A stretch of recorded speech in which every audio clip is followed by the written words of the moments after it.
What is up, vinyl community? Glad to be back doing another video. Gonna do something totally different, man. It's just been so long since I've made a video. I just picked up one of my crates of records. I sat it down over here. This is my inbox, and I'm just gonna go through all the records. I'm not gonna do any kind of history lessons or any focus, particular artist focus. Just gonna run through them and ramble a little bit. So thanks for coming back. Life's been pretty busy for me. Busy at work, busy at home. I became a grandfather back in November.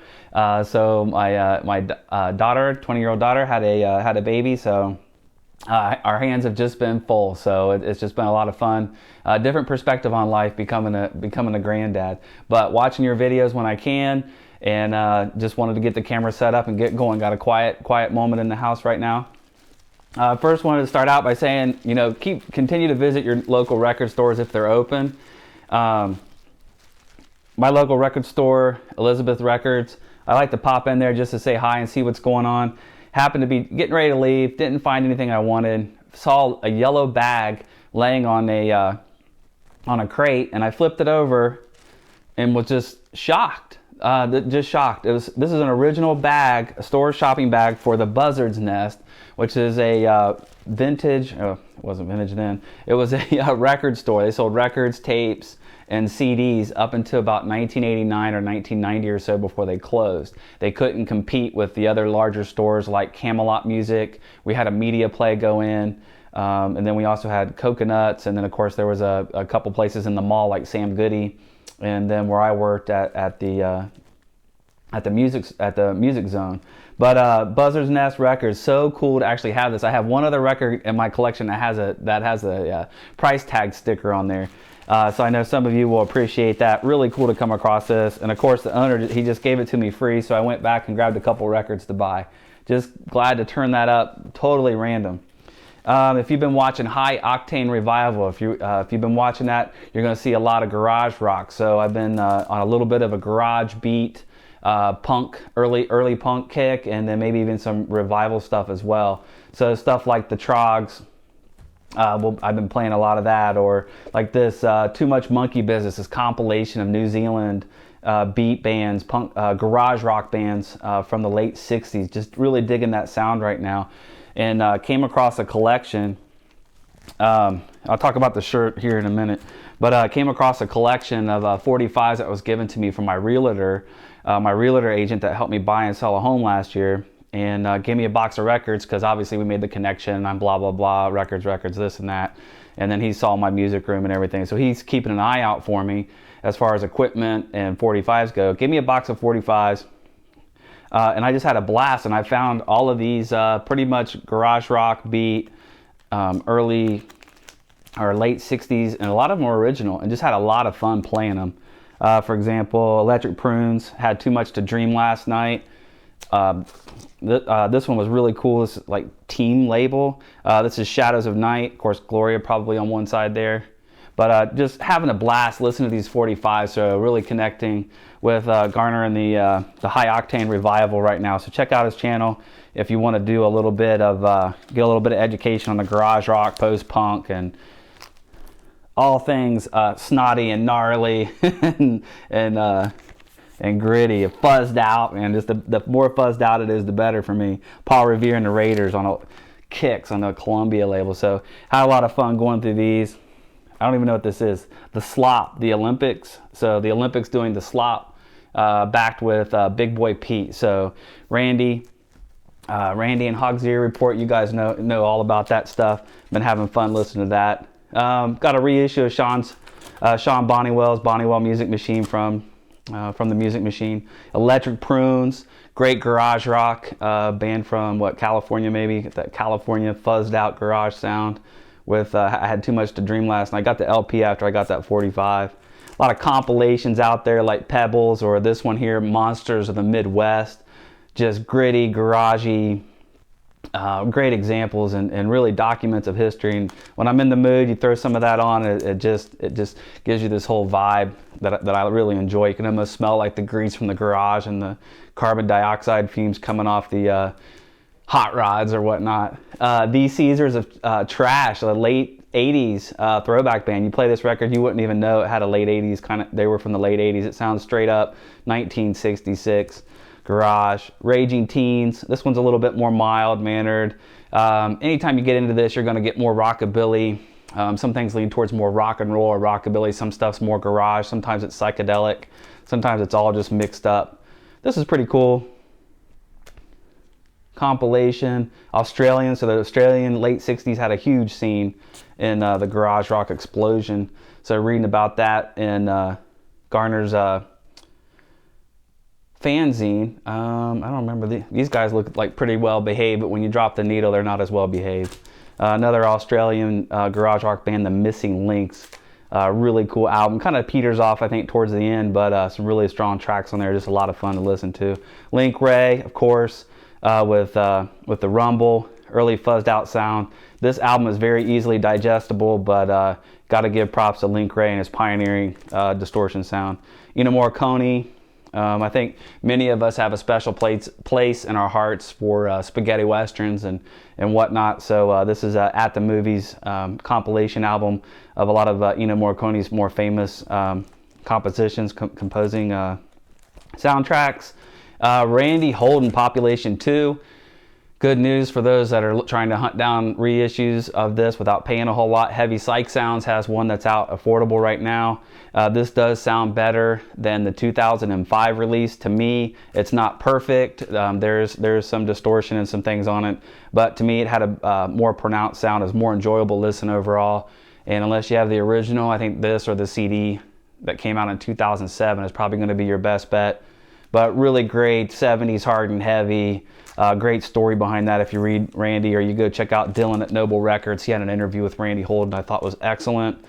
Great example of 70s hard and heavy right there. I didn't know what in the world this was. This is Brainbox. It's a music on vinyl release, so you know you can't go wrong. Ended up being an excellent example.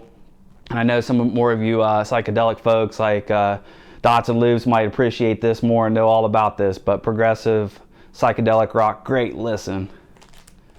Oh yeah, I finally got a clean copy of Near the Beginning, Vanilla Fudge. Love that album. Very heavy. Really great example of 70s hard and heavy. Sons of Caius. I thought this was an original until I saw what someone's trying to sell a copy for, so it might not be, but it's clear vinyl. Anyway, Sons of Caius. Really dig this. Brant Bjork is in Caius. Love that desert lo-fi kind of stoner rock.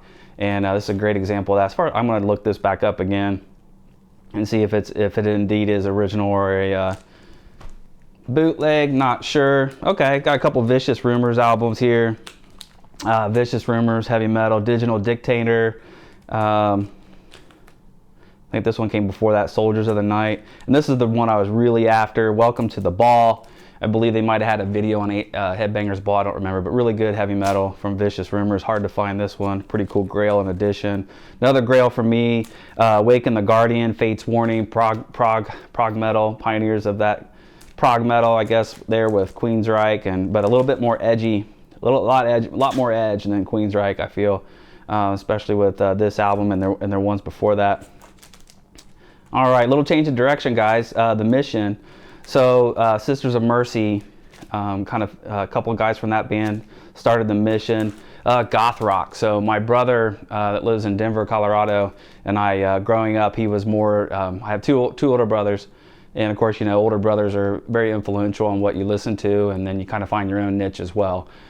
So in between my own stuff and my two brothers, my brother Todd was more of an influence with me as far as like goth rock. He was in the new age. New age, new wave, gothic, anything from Front 2 for 2, U2. I mean, it would have probably started dabbling in like the 80s rock. That was more on the gothic side, which led him to go down deep into that stuff, into the 80s and into the 90s, like Cocteau Twins, etc. But The Mission, really good goth rock album. Go ahead and skip track 1 on this. Album starts on track number 2. Killing Joke, love this album. Matter of fact, I have 3 Killing Joke albums that's kind of here in the now playing crate. Trying to work some of this into the collection and getting back some of the other stuff out, but 3 that remain here is a Killing Joke, and then there are 2 older albums here. Was that Revelation? Yeah, Revelations. and What's That For. I can listen to all three of these albums in a row. Really underrated post-rock, post-punk. Corrosion of Conformity original compilation. I found this at Rushmore Records up in Milwaukee, Wisconsin, right before the Shelter in Place went into place. Titan. I need to go back and listen to this. I have not listened to this. I don't know if this was old stock, new old stock that was dug out of warehouses, getting this metal sticker. Was it Brian Schlegel digging this stuff out and putting this little sticker on it that says original 80s, so you know if it's original or not. So he's come across these, or people have come across these originals, and they're getting back out into circulation, which is awesome. This was sealed, so I must have played it. I don't remember. Like I said, I'm just turning the camera on and talking. Agent Steel, Thrash band, heavy metal. What is this? The Age of the Locust or Attack of the Locust or something like that. Mad Locust Rising. How could I forget that? But nice Agent Steel edition. Actually, all these records were from Rushmore Records. They're still all right here together. Trance, I need to listen to this. Some early 80s metal. Ooh, Stooges. So yeah, the Vinyl Me Please reissue of Stooges' original album. It's 50th anniversary. Just an amazing psych. What? A little bit psychedelic, punk, garage rock even. I think more punk, right? So some of you guys are very religious about the Stooges. I'm more respectful. This album and the next one, Funhouse, speaks for themselves, and I can appreciate their influences on a lot of the bands I listen to today. Absolutely. Spooky Tooth. Planet of Zeus. This is a gift from Paul Brocka P-Dub. Thanks, Paul, for this album. More edgier stoner rock on the heavy psych sounds record label. It's hard to make out this cover. It's very dark. Moss Generator. So you're gonna see a lot of stoner rock, stoner metal in this. Moss Generator. If you're not familiar with them, check them out. They have some really killer releases, and this is a compilation album that they recently released from their Bandcamp webpage. Really good groovy, groove. Kind of stoner rock, a lot of instrumentals. When they do sing, there is some vocals. Kind of reminds me maybe like an Earthless, kind of inspired from like the Fu Manchu, Caius kind of thing, kind of where this stuff's evolved to. Recently spun Pantera, Vulgar Display of Power. Recently spun that one pretty loud. A couple of these reissues, the Dio reissues, Amazon was having a sale. These are the lenticular covers, so I picked up some of those, I would call them like later year Dio albums. Maybe that one was late 90s. Havoc 5, yeah, see some of you guys talking about the Havoc, that is not part of their name. Havoc 5, Denver thrash metal. These guys know how to, a lot of interviews that you read from thrash metal bands in the 80s, they're like, they always say that there's just only so much you can do with the thrash sound. You hit a wall, that's why we had to evolve. You hear that a lot. With Havoc, they go back, they do, I don't know, what would you call that, thrash revival? It's hard to say that because it's been revival since the mid-2000s, but kind of a thrash revival, post-thrash. I mean, if you have post-punk, there's post-thrash. So kind of a post-thrash band, Havoc. These guys pay homage and do little nods here and there to the big four of thrash, but they managed to keep it creative and interesting.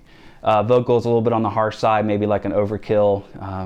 It's kind of screaming a little bit, but they mix it up. It's not all that. But the vocals, you get used to it really quickly. I did, and I really enjoyed Havoc. Their first 4 albums are really good, and this new one, they still keep it creative. I mean, front to back. Check out the closing track. If you can pick this up digitally, buy it. I think this is like a colored vinyl release.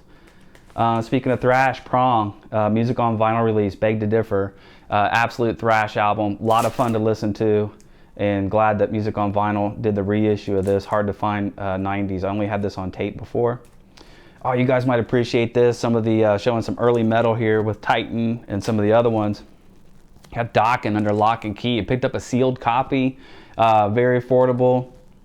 Still has the original sticker on here. Somebody paid $7.99 for this, and it looks like December 1986. It has 12/86, so I imagine that's from 1986, which would be perfect. The original sticker looks like it was $8.88. Really cool album. I mean, this sums up the 80s metal right here.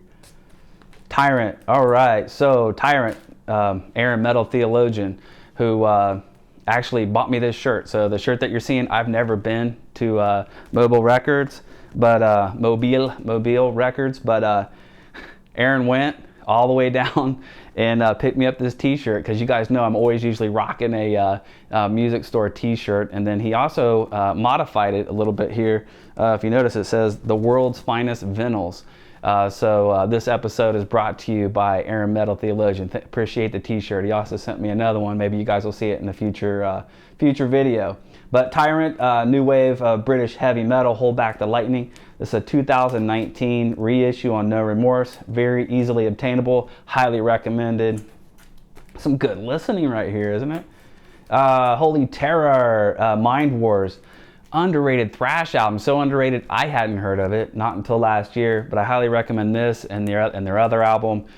Went on a little diatribe. I was digging around on the internet, and one of the bandmates or friends wrote a little blog about one of the band members that had recently passed away, and said that they grew up in the neighborhood together in California, and they like to ride their BMX bikes. And I just kind of went on this nostalgic kind of trip just reading about them, and just killer thrash albums. If you guys get a chance, check this out. This is original, I think, on Under One Flag, so UK press there. But yeah, I started thinking about BMX biking back in the day when I'm 10, 12, 15 years old, and those are good times, man. And GT bikes, you remember those? I had a Huffy Challenger. I couldn't afford the GTs or the Hutches. And then, do you guys remember the movie Rad? Recently, it's getting Blu-ray treatment. It's supposed to be out this month or next month, but the movie Rad is coming back, so you guys will get a chance to ride Hell Track one more time. And those guys that know what I'm talking about know what I'm talking about. Tornaga. This is what happens when I don't edit the videos, guys. Tornaga, Bastard Ballads, UK thrash band. Really cool original there. I did not just ding the corner. I'm careful with that. Annihilator, Alice in Hell. This is a music on vinyl release. My friend John sent it my way. Thank you, John. Killer thrash album. Totally gear changer. Screeching. I can hear the screeching tires. But Nils Lofgren, Acoustic Live.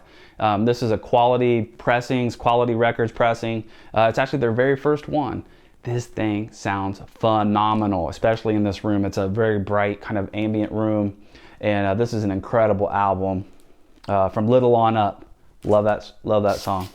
All right, let's get back to some of the stoner rock. Fu Manchu, Start the Machine. Fu Manchu is reissuing almost all of their titles that you couldn't previously get, including this one of their debut album, No One Rides for Free. This one's pretty good. If you're not sure what to play, you ever walk around your collection and you're not sure what to start with some garage rock, or I'll throw some Fu Manchu on, and then from there I can get going. So anytime I'm locked up, not sure what to play, I'll start with that. In the background here, I got Hank Mobley's popping. So usually try and start the weekend.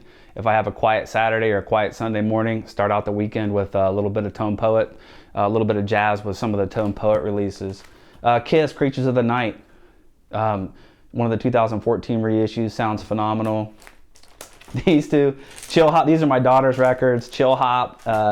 There's a YouTube channel that she likes to listen to when she's studying for college, and it's called Chill Hop, and some of the kids, younger generation, might be familiar with that. Speak of the Devil, got a upgrade copy of that.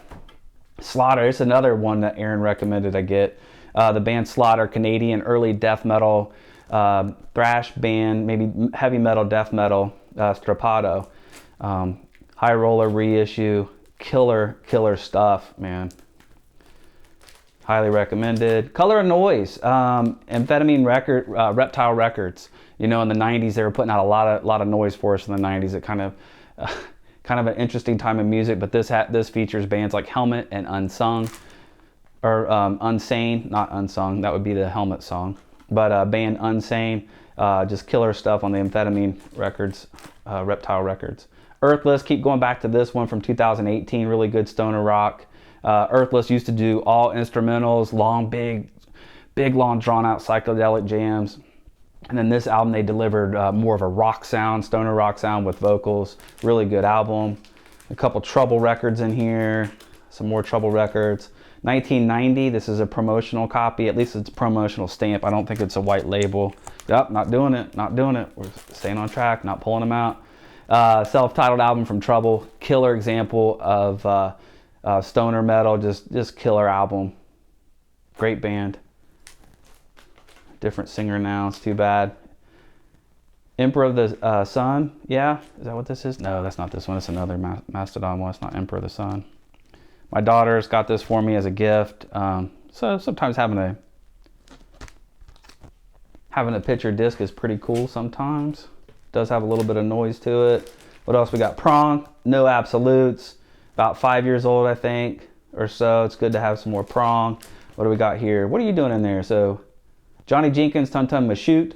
So Dwayne Allman's on this record. It's actually kind of heavy blues. Pretty bluesy, pretty hard blues, almost a 70s hard and heavy. Detrius, Scott Waters showed this, and I've been picking these up on Retroactive. Detrius, UK or European or UK thrash band. Only had a couple releases. It's really good. Yes, Horcus. This is a recommendation from my friend JC in Miami. I got a couple CDs on the way up. Argentine thrash metal. It's freaking excellent. What else we got, guys? This might be about it. KXM. So this is on Rat Pack Records. Rat Pack Records is doing like Metal Church now. I got some Sabbath here. Okay, maybe. All right, we'll do two more. We'll do two more and call it. So KXM. It's decent rock. I would check it out digitally before getting the vinyl or getting the vinyl on it. Rat Pack Records. So you got George Lynch on here, obviously, Dokken, and you got Doug Pinnick from King's X, and then also Ray Lazier was at the second or third drummer from Korn. Really good stuff. What I like about them, I think I showed this before. What I like about them was they went into the studio with some broad sketches of what they wanted to do and some lyrics and things, but they didn't have it quite honed in. And then one of their approaches was to record it as raw as possible. Just get in the studio, do it in a few takes, and not overanalyze it, overproduce it, and make it some kind of perfection. So it really comes out in the album. It sounds a little more spontaneous, a little more real. So I think it's really good, straightforward rock. Malaya Rage, another band that Aaron talks about. Like I said, this episode should be dedicated to Aaron Metal Theologian. Malaya Rage, U.S. heavy metal, is it thrash? Yeah, thrash. More focused, I guess, more Massachusetts, from Boston, Massachusetts, I think. Rob, you can correct me on that, but Malaya Rage, Massachusetts thrash band. And this was an original. I bought it sealed and didn't have to pay a lot for it, and then was able to recoup the hype sticker. So that's what I got. Looks like the recording light is still on, so I don't have to do anything fancy with that. Woo! What else we got here? Last thing I'll show. eBay score. Metal Meltdown. This was a fanzine that was sent out from Maryland. Heavy metal fan. I'm getting to know his writing a little bit here. Really cool fanzines, original fanzines. Great stories and interviews. You just don't get this kind of stuff on the internet. And I was glad to pick this up and add it to the record collection. All right, guys, thank you so much for watching. Something stood out to you, leave me a comment below. If I said made a mistake, go ahead, leave me a correction below. If you have any of these titles, let me know how you like them. If there's something you want to check out and want some more info on, let me know. All right, guys, keep listening to music. Take care.